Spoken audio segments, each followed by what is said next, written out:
Dia tertidur usai kecelakaan, tapi saat bangun, ia kaget mobilnya hancur total, meski tubuhnya tak luka sedikit pun. Sadar ada yang aneh, ia mencoba mengingat kejadian sebelumnya. Ia samar teringat semalam menabrak motor. Belum sempat tenang, muncul pemuda asing dari belakang yang mengaku ditabrak olehnya. Nick pun terus minta maaf. Namun melihat pemuda itu tidak terluka, Nick merasa lega. Nick lega tak perlu ganti rugi, tapi merasa aneh. Meski kecelakaan parah, kenapa mereka tak terluka? Dia pun bertanya, apa Nick ingat kejadiannya? Nick teringat kepalanya terbentur keras ke setir sebelum pingsan, tapi saat bangun, tubuhnya baik-baik saja. Apa dia jadi kebal baja? Namun pemuda di sampingnya tak berpikir begitu. Dia duga mereka sebenarnya sudah tewas dalam kecelakaan itu.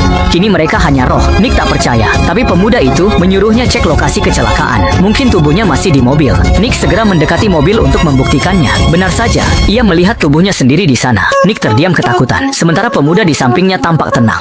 Ia mencoba menenangkan Nick agar menerima kenyataan, tapi Nick menolak. Usianya belum 50 tahun, mana mungkin ini terjadi? Nick yakin ini mimpi dan tak percaya dirinya mati. Melihat Nick keras kepala, pemuda itu menyeretnya keluar agar ia sadar. Meski fakta di depan mata, Nick bersikeras ini mimpi. Saat berdebat, terdengar suara mesin. Sebuah mobil kecil mendekat. Melihat harapan, Nick bersemangat dan berlari minta tolong. Tapi anehnya, pejalan itu tak mendengar ucapannya, malah menghampiri jasad Nick dan mengambil dompetnya lalu pergi dengan mobil. Nick tertegun melihatnya. Jelas, orang itu tak bisa melihat mereka, yang berarti Nick memang sudah mati.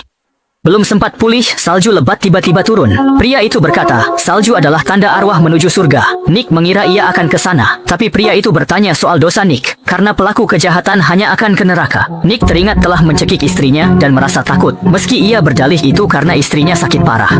Tak tega melihat istrinya menderita, ia mencekiknya hingga tewas. Sebelum mereka bereaksi, terdengar suara keras di belakang. Menoleh ke sana, tampak pintu putih muncul, tiba-tiba tak jauh dari mereka. Jalan ke surgakah itu? Saat si pemuda hendak melangkah, Nick menyadari pintu merah juga muncul di belakang. Seketika mereka panik dan bingung. Jelas, pintu merah itu jalan ke neraka. Mungkinkah mereka akan pergi ke tempat berbeda?